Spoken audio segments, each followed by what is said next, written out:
E.H. Lawrence.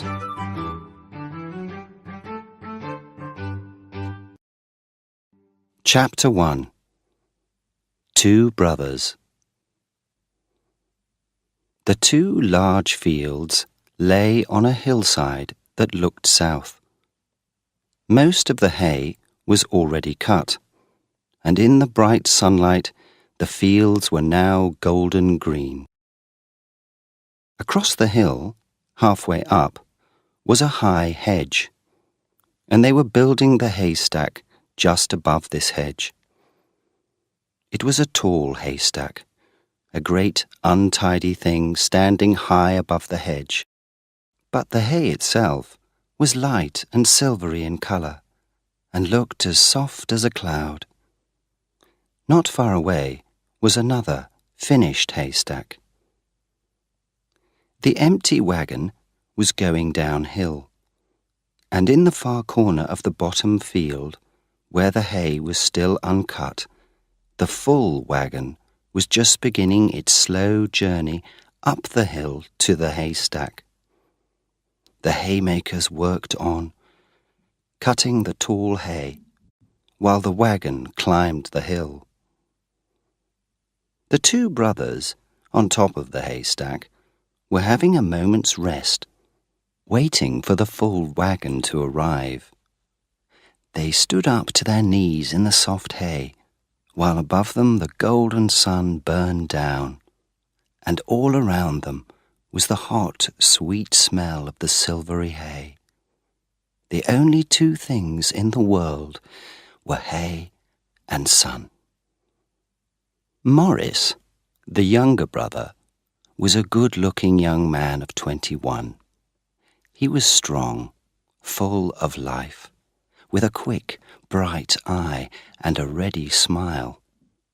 "You thought," he said to his brother, "you were very clever last night, didn't you?" He pushed his fork into the hay and stared at his brother with a smile on his face.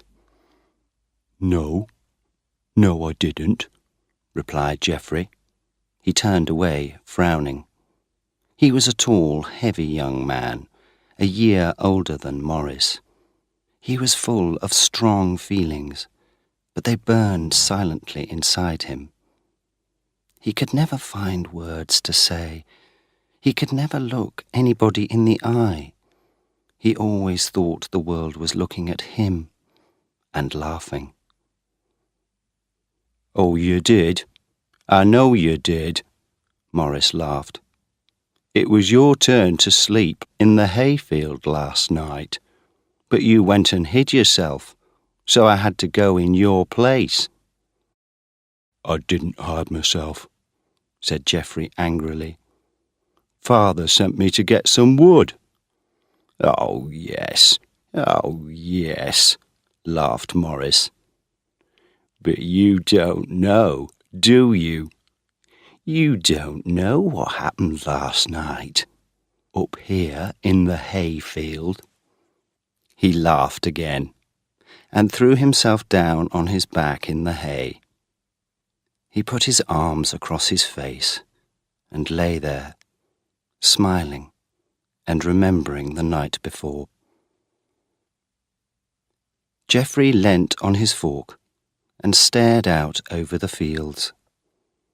Far away was the city of Nottingham, and between, the country lay under the burning sun, with here and there the smoke from a factory going up into the sky.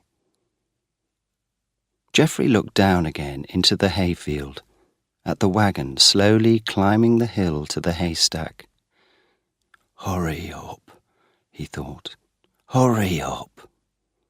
"You didn't think, did you?" said Morris. "You didn't think that she would be here with me, did you?" Geoffrey stared at him, full of hate. Suddenly he wanted to put his foot down hard on that smiling, good-looking face below him. "Can you sing in German?" asked Morris.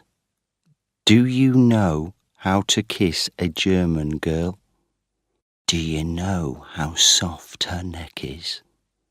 He laughed excitedly, remembering every moment of the night before. Geoffrey burned with hate. He wanted to walk away, but he couldn't. The haystack, high above the field, was a prison holding him and his brother together. Both brothers were shy of women. Neither of them had a girlfriend. Neither of them knew what to say to a woman, or how to win her love. And now Maurice was first in the game, and the older brother did not like it. The German girl was the governess from the house beside the top field. Geoffrey was working one day in the field when a baby pushed through a hole in the hedge from the garden of the house. Seconds later, the German girl came through the hedge too, looking for the baby. Geoffrey helped her to catch the little boy, and then they stood, talking for a while. Geoffrey liked her bright eyes and her funny, quick way of talking. But now it's Maurice she likes best, not me, he thought. She sits with him in the hayfield by moonlight, and he kisses her. Unhappily, he looked up the hill to the house beside the top field. From the top of the haystack, he could see right into the garden, and there, suddenly, he saw the girl, in a yellow dress. He held up his arm and waved to her. She waved back, lazily. Geoffrey could see that she was not interested in him, and was waiting for Maurice. Then Maurice stood up and saw the girl himself. He laughed and waved both arms at her. "What's going on?" called a voice from below. The full wagon was now standing at the foot of the haystack. Maurice's face turned deep red. "Nothing," he called. There was the sound of laughing below, and soon a big, red-faced man climbed to the top of the hay in the wagon. He turned, stared up the hillside, and saw the yellow dress in the garden. "Oh, it's a girl, is it?" he laughed. He was the father of Geoffrey and Maurice. "Yes, I thought it was a girl." They began working again, throwing the hay from the wagon up to the top of the haystack. There the brothers had to place the hay carefully, building a stack with 4 strong walls which would not fall over. It was hard work. The father threw up great forkfuls of hay.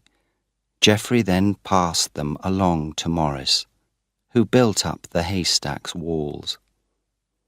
But Geoffrey was full of angry feelings. Usually, he threw the hay into the places where Maurice wanted it. Now he threw it into the middle of the stack, and Maurice had to work twice as hard, carrying it out to the walls. Once, a great forkful of hay from Geoffrey hit Maurice on the back. "Be careful," called Maurice angrily. "And why are you throwing it in the middle, you stupid man?"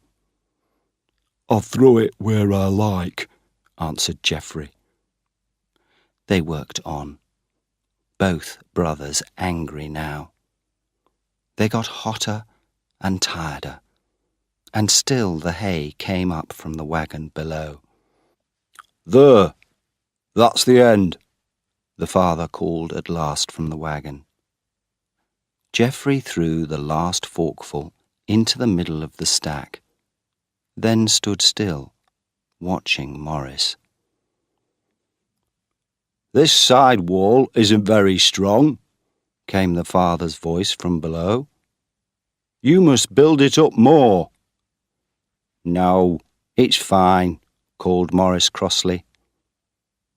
Geoffrey moved across to the side wall and pushed his fork down into the hay. He pushed harder, and the top of the haystack began to move just a little. "What are you doing, you fool?" cried Morris. "Don't you call me a fool," said Geoffrey, and he pushed again on his fork. Morris jumped across to him and pulled him away from the wall. It was not easy to stand in the soft bed of hay, and Geoffrey fell over. Morris called down to his father below, "This wall is fine. It's not going to fall down." "All right," came the father's voice. "We'll be off now to bring the next wagon up here." Geoffrey got to his feet. "Don't call me a fool again. Do you hear?" he said heavily. "Not until next time," said his brother. Morris went on working, moving round the stack and building up the walls. Geoffrey stood still, hand on his fork, looking out over the fields. He did not move even when Morris needed to get past him. "Move, will you?" said Morris. There was no reply. Morris put out his arm and tried to push his brother out of his way. "Who are you pushing?" said Geoffrey angrily. "You," replied Morris. And at once the two brothers began to fight. Each pushed against the other as hard as he could, but Geoffrey was the heavier of the two men, and slowly he began to win. Morris had to move back, but his feet caught in the hay, and he fell over the side of the stack, all the way down to the ground.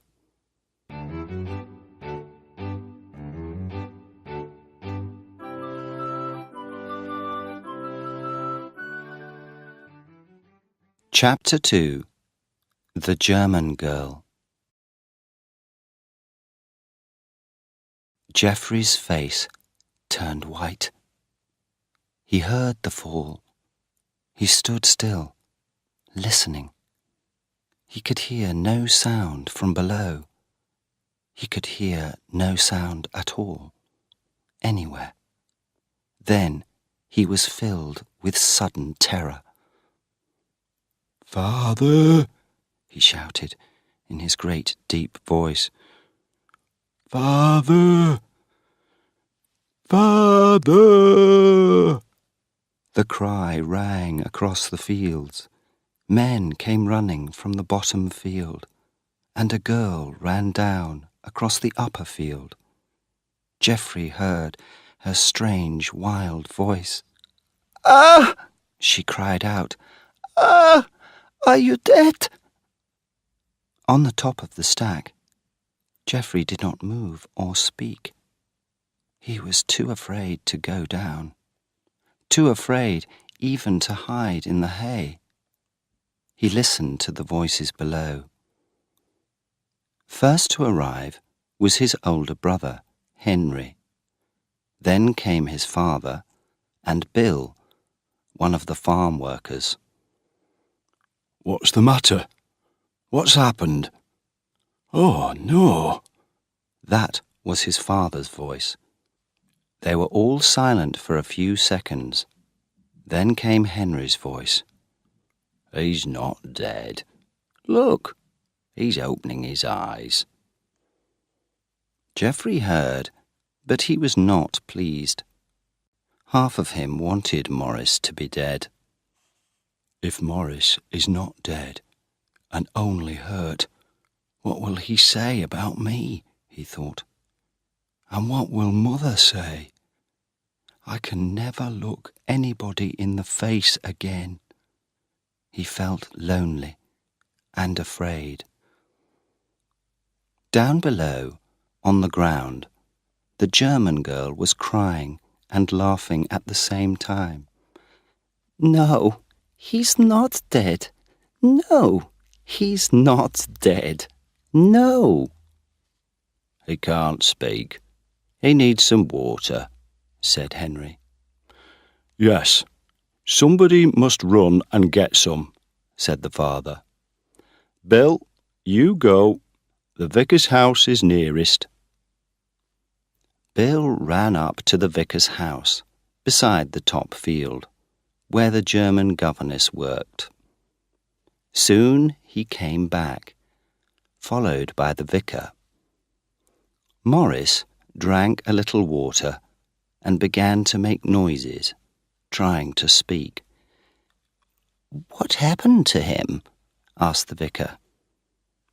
Everybody spoke at once, but the German girl's voice was the loudest. "It was the brother, the other brother," she cried. "He knocked him over. I saw him. I was watching."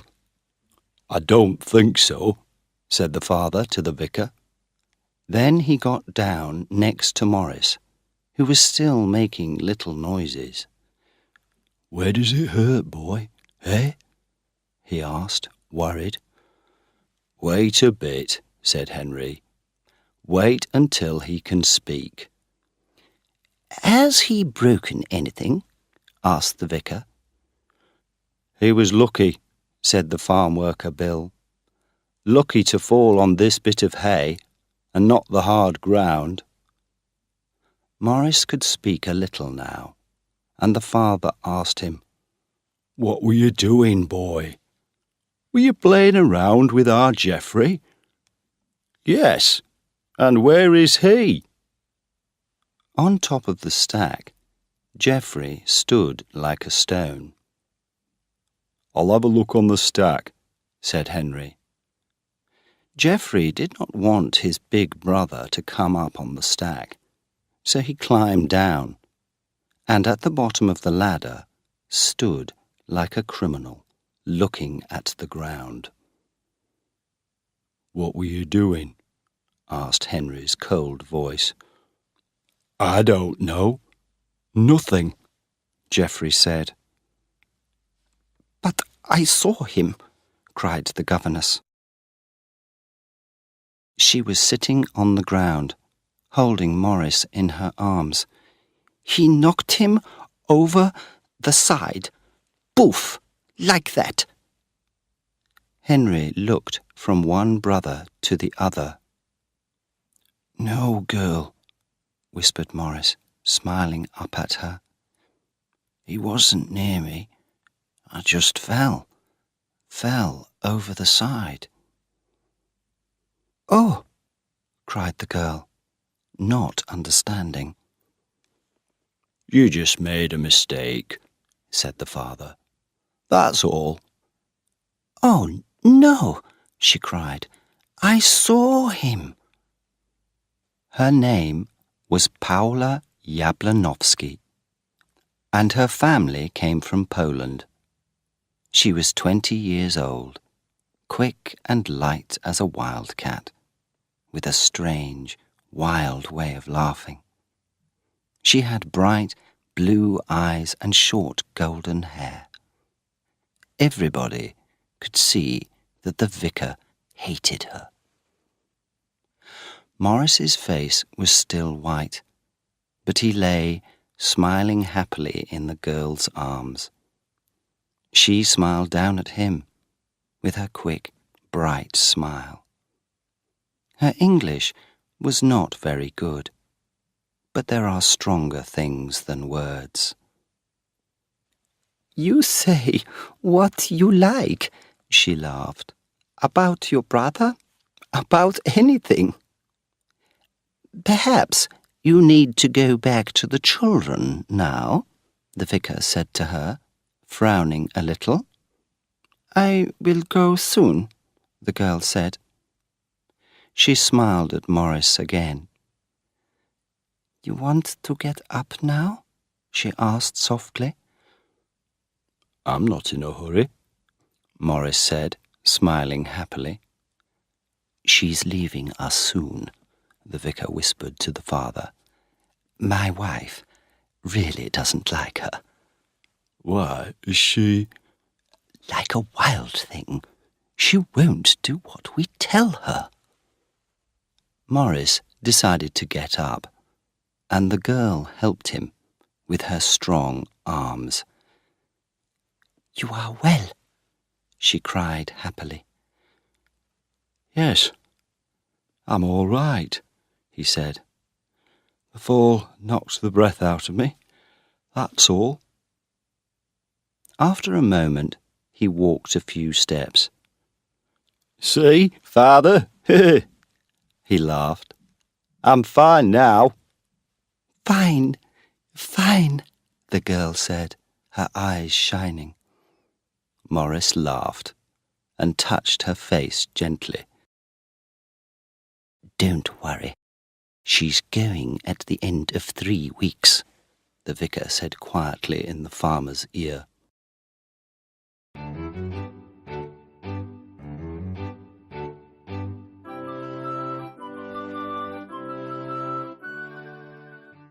Chapter 3. The Tramp and the Woman. We're not going to finish that last bit of hay today, Henry said crossly. The father still looked worried about Morris. Are you sure you're all right? He asked. Yes, I'm all right. I've told you. Then sit down and rest for a bit. In a while, you can get the dinner out for us. The men went back to work, and the governess ran back to the vicar's house, to her job with the children. Morris sat down under a tree. I'll marry her, he thought. Yes, I will. I've got £50, and Mother will help me. For a long time he sat there, thinking about married life. Then he got up and went to get the dinner from the big wagon by the road. The 2 fields belonged to the Wookie family, but they were 4 miles from the home farm, so the father had to bring dinner and tea to the fields every day, and the workers ate there. Cutting the hay usually took about 2 weeks, and somebody had to sleep in the field at night to watch the tools. Either Morris or Geoffrey usually did this. Mrs. Wookie always sent a good dinner, and today was no different. There were 2 big meat pies, cold potatoes, bread, and a great piece of cheese. Morris put the food out in the shade of a big tree. Everybody sat down in a circle and ate their meal. It was good to be out of the burning sun, under the shade of the tree. The men ate and drank silently, the father reading a newspaper, the others eating busily. Then, She's here again, said Bill.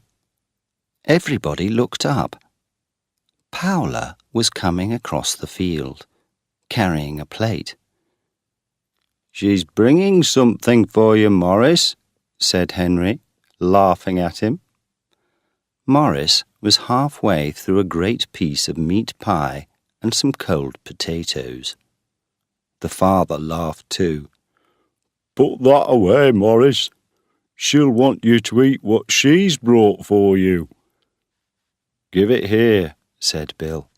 I'll eat it for you. Then Paula arrived. I bring him some chicken. Him.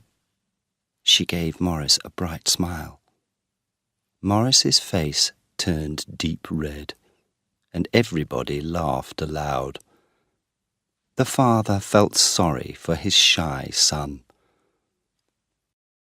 "Come and sit here by me," he said to Paula.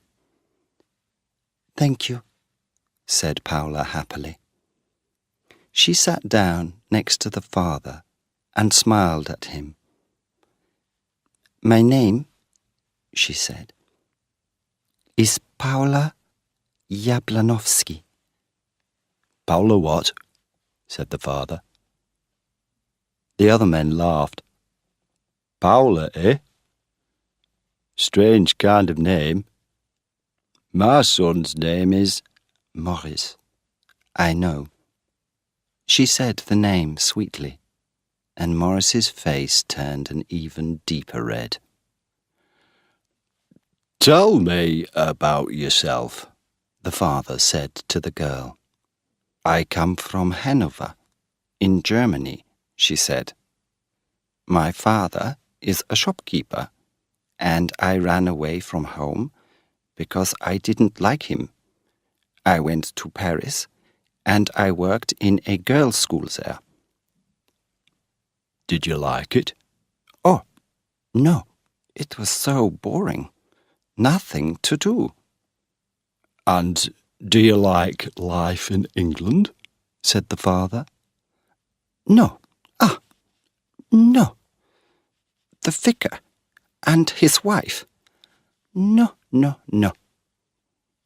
"And what will you do?" the father asked.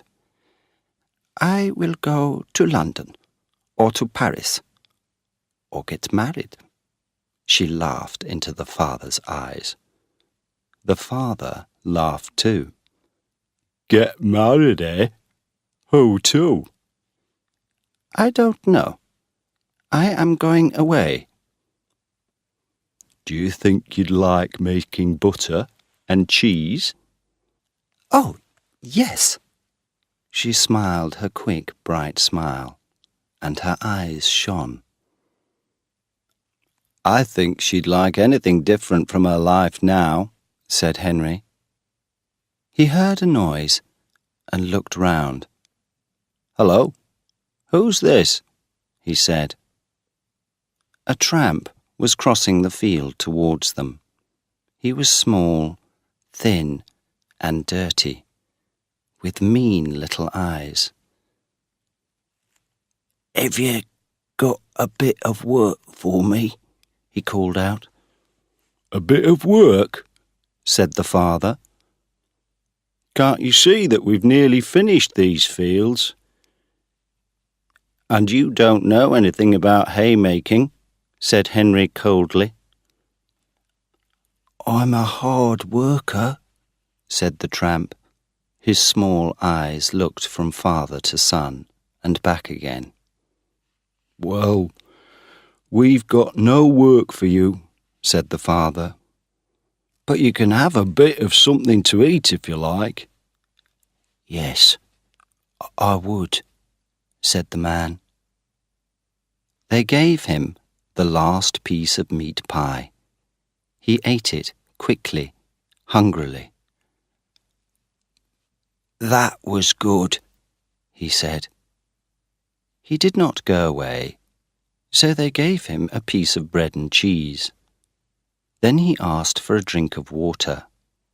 He sat down to drink it, but the other men did not talk to him. They did not like him, and had nothing to say to him. While he sat there, a young woman came into the field and walked down beside the hedge. She was small and finely made. Her clothes were neat and tidy, and her hair was pulled back under a sailor hat. She had a pretty face, but there was a hard, cold look in her eyes. "Have you got some work?" she asked her man. "No, they haven't got any work for me. They just gave me a drink of water." He was a mean, hateful little man. "And do I have to wait for you in the road all day?" You don't have to if you don't want to. You can go on, but if you wait a bit, perhaps you'll get something." The woman looked for the first time at the men, staring at them unsmiling. "Have you had your dinner?" asked the father. "He's had a lot to eat. You can have some, if you want it." "What have you had?" she asked the man angrily. "A great piece of meat pie and a great piece of bread and cheese," said Geoffrey. The young woman looked at Geoffrey, and he at her. There was a kind of understanding between them. Both of them felt alone in the world. Geoffrey smiled a little, but she was too angry to smile. "There's some cold potatoes," Morris said to the woman. "You can have some of them." She frowned and did not answer. Again she looked at Geoffrey, and again there was a silent understanding between them. Then she turned and walked away. "We must get back to work," said Henry. He stood up and stared coldly at the tramp. "Time to go." The tramp stood up too. "Aren't you going to give me something for her? She's had nothing to eat all day." They gave him some bread and cheese. He pushed it into his pocket and walked away.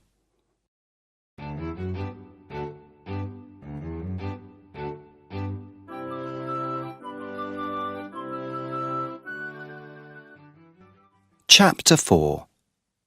At night in the hayfield. Geoffrey worked hard all afternoon, cutting the hay, while Morris worked on the wagon. The brothers did not speak, but the feeling between them was warm and friendly. Geoffrey understood that their little fight would stay a secret. Morris would not tell. The sun got hotter and hotter. There was not a breath of wind, and everybody began to feel tired. "There's another day's work here," said the father at tea time, while they sat under the tree. "Somebody will have to stay the night here then," said Geoffrey. "I'll do it." "No, I'll do it," said Morris. "You did it last night," said the father. "You must get some rest tonight." "No, I'm staying," said Morris. "He wants to meet his girl again," explained Henry. The father thought about this. "I don't know." But in the end, Morris stayed. At 8 o'clock, after sundown, the men got on their bicycles. The father got the wagon ready, and everybody left. Slowly, the evening sky turned dark. The young man stood alone in the field, listening to the sounds of the night. It was still hot, and from the hedges came the rich, sweet smell of wild flowers. Then the moon came out, catching the flowers in its light, and they shone like white, ghostly faces against the dark of the hedge. Higher, on the hill, the farm horses, free for the night, were moving around the field. Morris had an hour to wait before Paula came, and he decided to take a bath in the little river at the bottom of the fields. He washed himself in the cold water, and it felt good on his warm body. Above him the tall trees by the river whispered in a little wind. "How beautiful the night is," he thought. Laughing, he took a handful of white flowers from the hedge and threw them over himself. At 9 o'clock, he was waiting under the tree by the haystacks. He felt both excited and afraid. She was late. At 9:15, she came, running across the field, as light and as quick as a bird. "Oh, their little girl would not go to sleep tonight," she cried. "I sat in that bedroom for an hour." She looked up at the sky and took a deep breath. "Ah, the night smells so good." She smiled. She was full of life, quick and strong at the same time. "I want—" She could not find the English words. "I would like to run now." Morris laughed. "Let's run then," he said. And in a second she was gone. Morris ran after her, but he could not catch her easily. At last he caught her by the arm, and they stood together, laughing. "I can run faster," she cried happily. "Yes?" "No," he replied, with his deep little laugh. "No, you can't."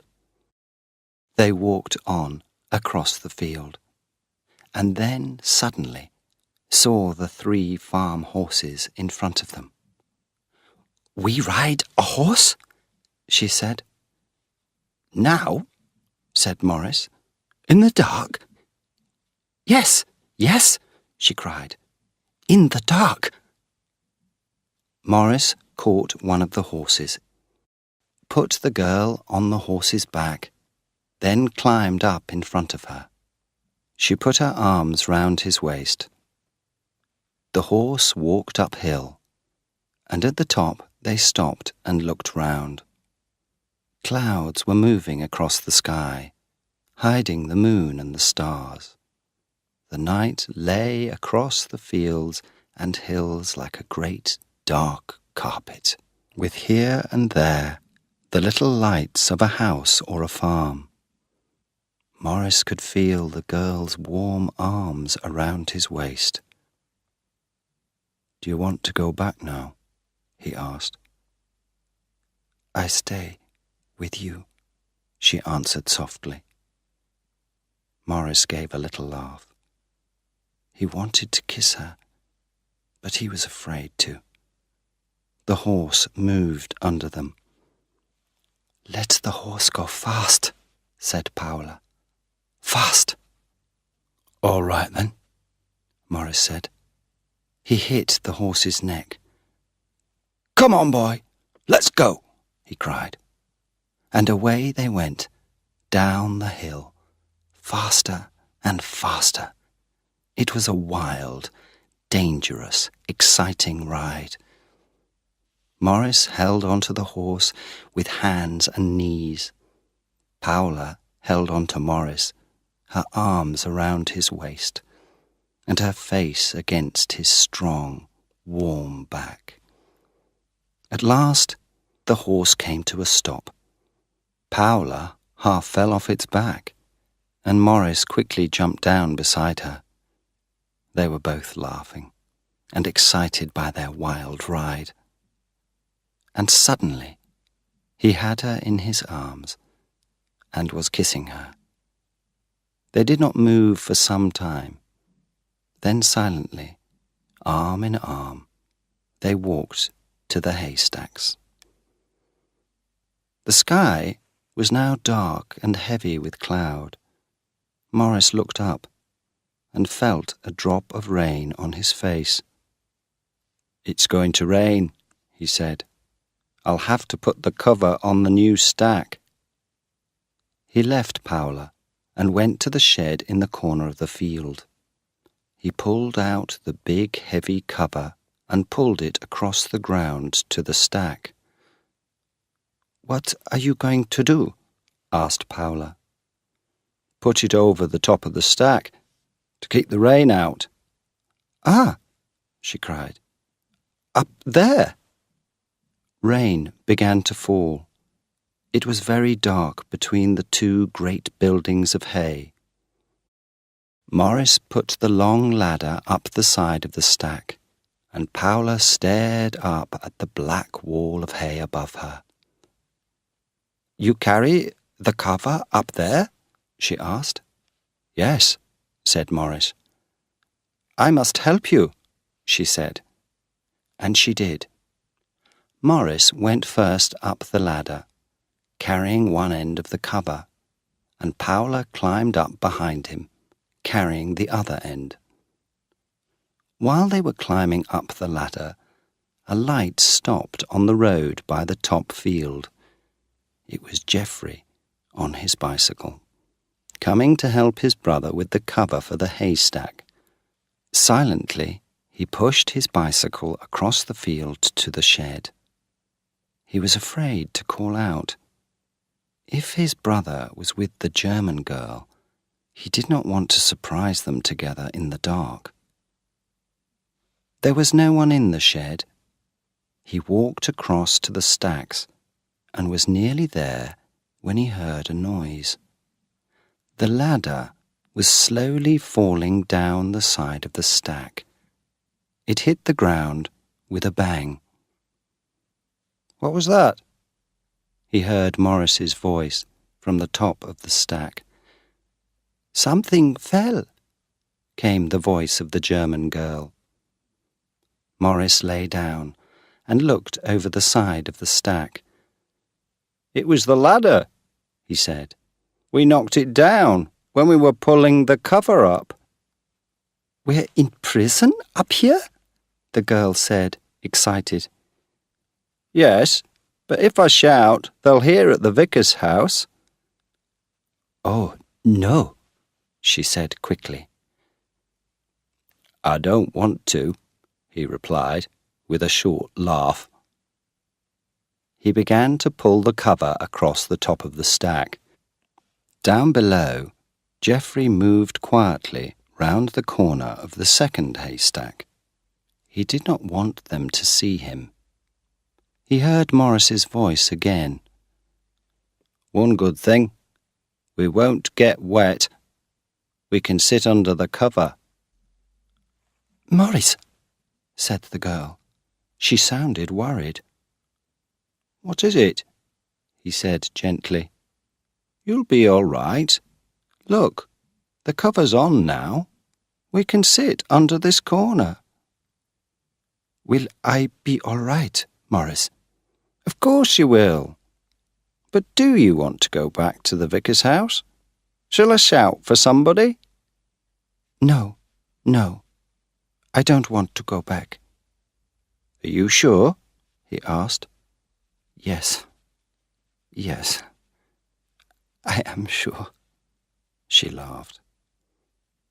Geoffrey turned away at the last words and walked back to the shed.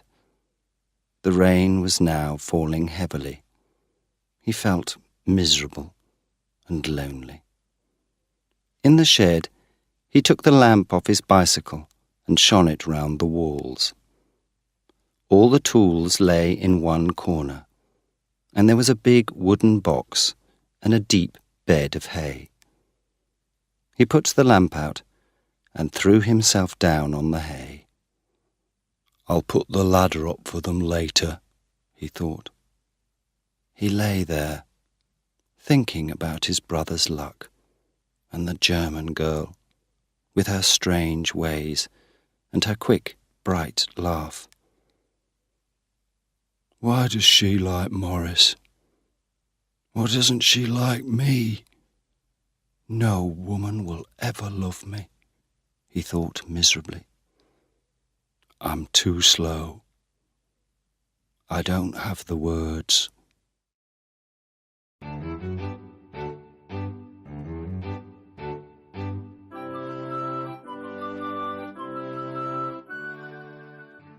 Chapter 5.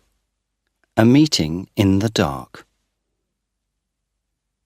While Geoffrey lay there, thinking about his life, he suddenly heard a sound that was not the rain. Something was in the shed, moving towards him. For a second, terror filled him. Then he jumped up and caught the thing with his great hands. It did not fight, just gave a small, unhappy cry. "Let me go," said a woman's voice. "What do you want?" he asked angrily. "I thought he was here." She began to weep quietly. Who? Who did you think was here?" he said. "My husband. He was here at dinner time. You saw him." She tried to pull away from his hands. "Let me go." "It's you," said Geoffrey in surprise. "Are you looking for that dirty little tramp that was here at dinner?" He still held her with both hands, but more gently now. "Where did he leave you?" "I left him here," she said. "I've seen nothing of him since." Geoffrey gave a short laugh. "That's a good thing, isn't it? Why would you want to see him again?" "He's my husband, and he's not going to run away if I can stop him." Geoffrey was silent, not knowing what to say. "Your clothes are wet," he said at last. "That's not surprising, is it, in this rain? But he's not here, so I'll go." "You're cold, aren't you?" said Geoffrey. "I can feel it. You're shaking with cold." She did not answer.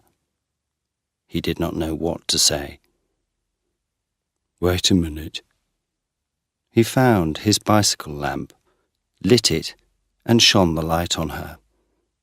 He saw a white, tired face.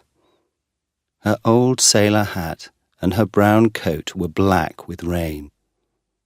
Drops of water fell from her wet skirt onto her shoes. He looked worried. "You're wet right through," he said. "Why don't you stay in here until the rain stops?" No answer. "You can take your wet things off and put a blanket round you. There's a horse blanket in the box here." He waited, but there was still no answer. He put the lamp down, opened the wooden box, and took out a big grey blanket. "Come on," he said kindly. "Take your hat and coat off and put this round you." Slowly, she took off her hat and coat and put the blanket round her. She was shaking all over with cold. "Is something the matter with you?" he said, worried. "I've walked to Bulwell and back," she said tiredly, "looking for him. I've eaten nothing since this morning." She did not weep. She was too tired, too miserable. "You've had nothing to eat," he said. He went back to the box. There was food in there, bread and cheese. He cut some bread and put a big piece of cheese on it. She sat down on the end of the bed of hay and slowly began to eat. Then he gave her a drink of water and saw that she was still shaking. "Can't you get warm?" he asked. "I will in a minute. Don't you worry. I'll go soon. I'm taking your seat." "Are you staying here all night?" "Yes, but you must stay and get warm. I've got to go and see that the haystacks are all right. Take your wet things off and get warm with that blanket round you." I'll go in 10 minutes. This is your place, and I'm not going to push you out. It's not right." "You're not pushing me out," he said. "I'll come back when I've looked at the stacks." He went. A minute later she put the lamp out. He stood between the stacks, listening. There was only the soft rain and the dark night all around him. Everything was still, silent, black, like death, he thought. He found his way back to the shed and went in. "Are you all right?" he said. He lit the lamp again. Her small face looked up at him, out of the grey blanket. "You don't need a lamp," she said. "Lie down and get your night's rest. I can sit at this end, out of your way." He put the lamp out and sat down on the hay at the other end. Then he asked, "Is he really your husband?" "He is," she answered in a hard little voice. "Do you follow him because you like him?" He was afraid to ask, but he wanted to know. "I don't. I wish he was dead." Her voice was coldly angry. Then, "But he's my husband." He gave a short laugh. "Not much of one," he said. "Have you been married long?" 4 years. Since I was 18. "And do you just move about all the time?" he asked. He says he's looking for a job, but he doesn't like work. He was a wagon driver when I married him. He left that job when the baby was only 2 months old, and I've not had a kind word or a day's rest since then. "And where's the baby?" "It died when it was 10 months old." After that, they were silent. At last Geoffrey said slowly, "You've had a hard life." He looked at her, but saw nothing in the dark. "What will you do now?" "I'll find him. He's not going to get away." "But why don't you leave him?" "Because he's not going to win." He listened to her hard voice and felt miserable for her. He could not see her. They were just 2 voices in the black night. "Are you warm now?" he asked, half afraid. "A bit warmer, but my feet are still terribly cold." "I can warm them with my hands. Shall I?" "No, thank you," she said coldly. Then she felt sorry. He was kind. He was trying to help. But they do hurt. "Put them in my hands, then." His large, strong hands closed round her icy feet and held them. She felt his warm breath on her toes. "Do they feel any better yet?" he asked after a while. She did not answer. She put out her hand and touched his hair.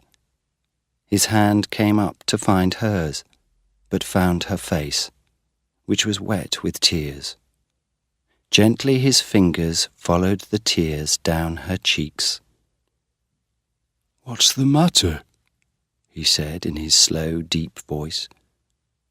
She put out both her arms and pulled his head to her. 4 lonely, miserable years were suddenly behind her. She was no longer old before her time. Suddenly it was possible to hope again, to be young, to be happy. She wept long and silently, holding Geoffrey's head close to her, with her wild tears falling on his hair. Geoffrey sat still, full of wonder, full of love. When at last she stopped weeping, he put his arms around her gently, and in a while they kissed. His first love kiss.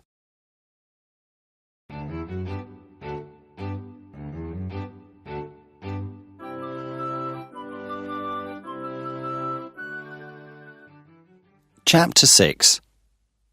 Breakfast in the hayfield.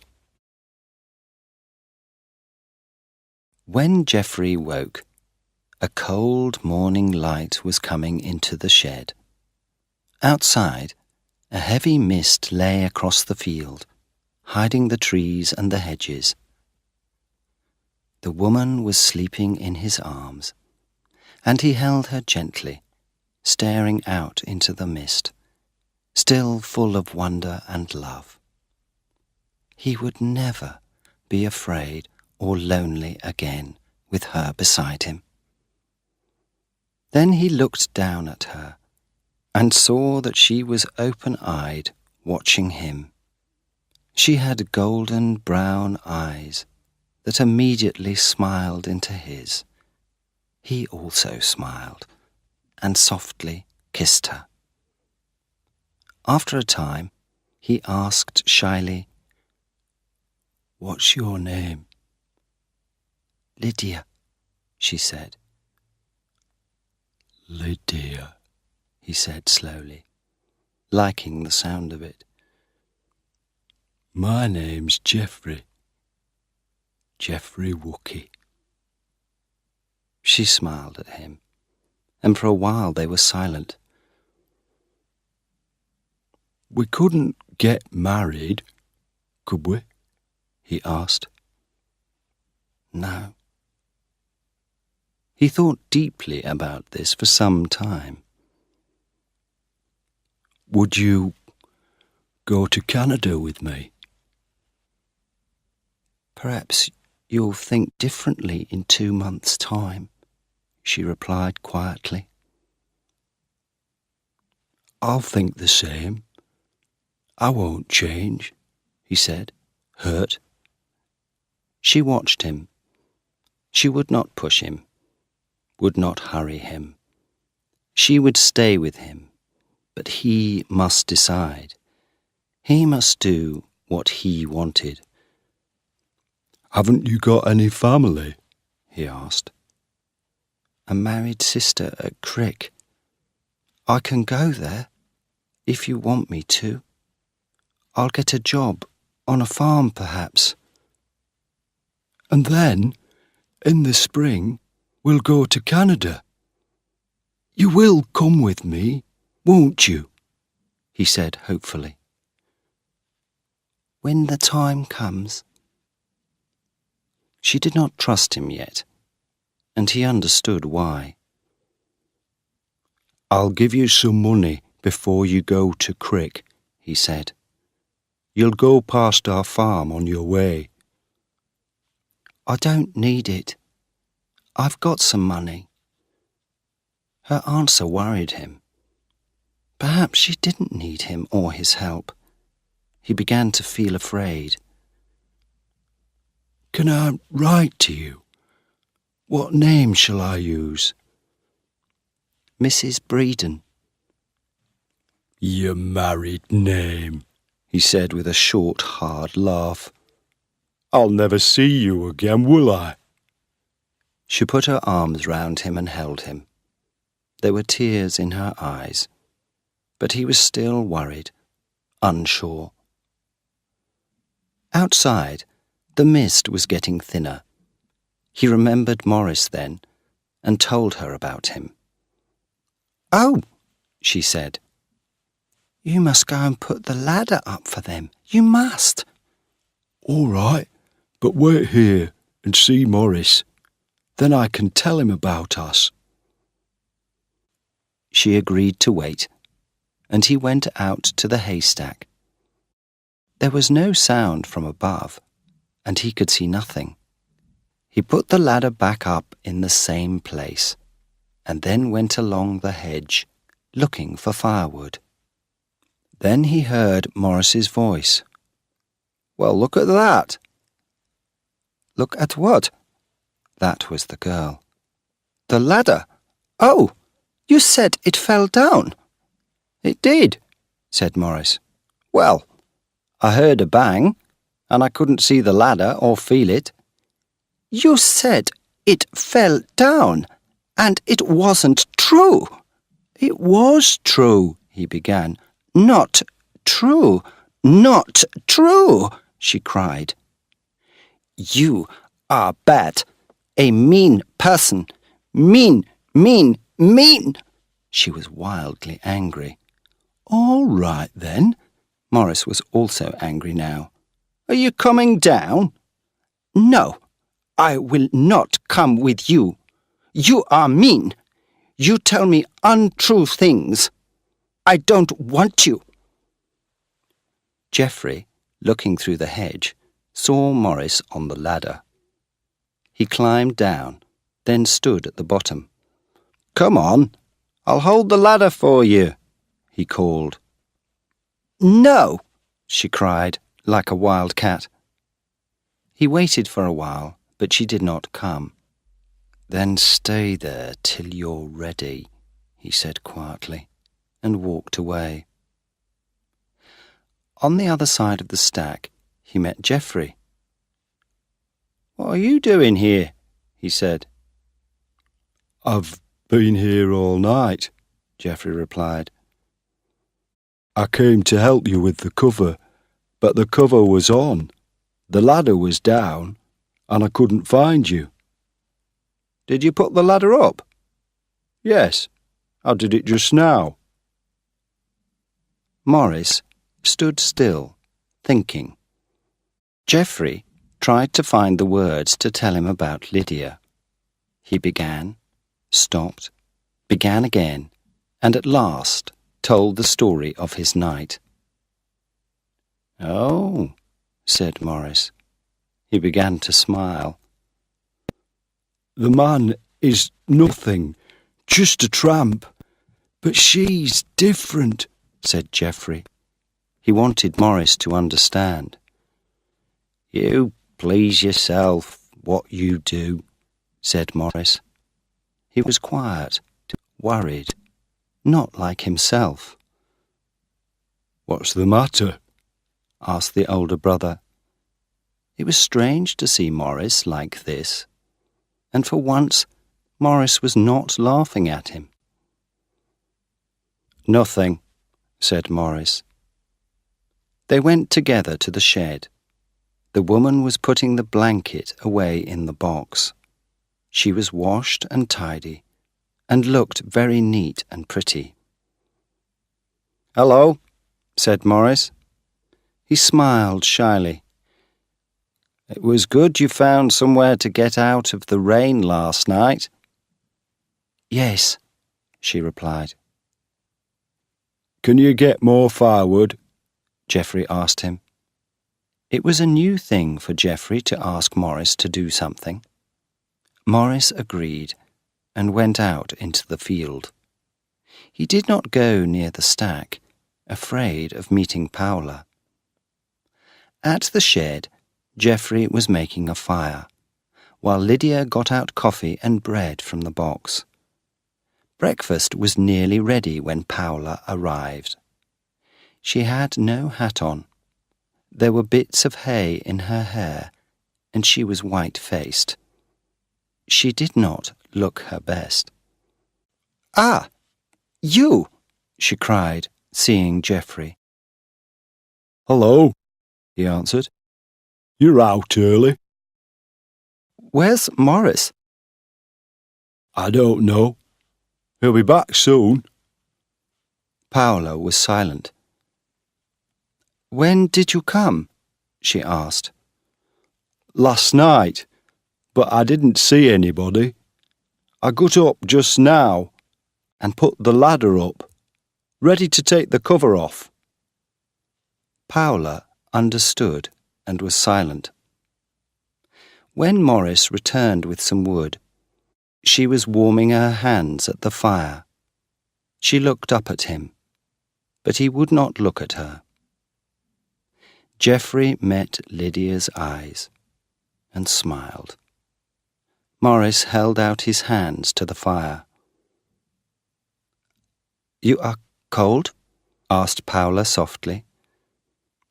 A bit, he answered, friendly, but not too friendly. The four of them sat round the fire, drinking their smoky coffee, eating their bread and cheese. All the time, Paula watched Morris's face hopefully, and he watched the fire.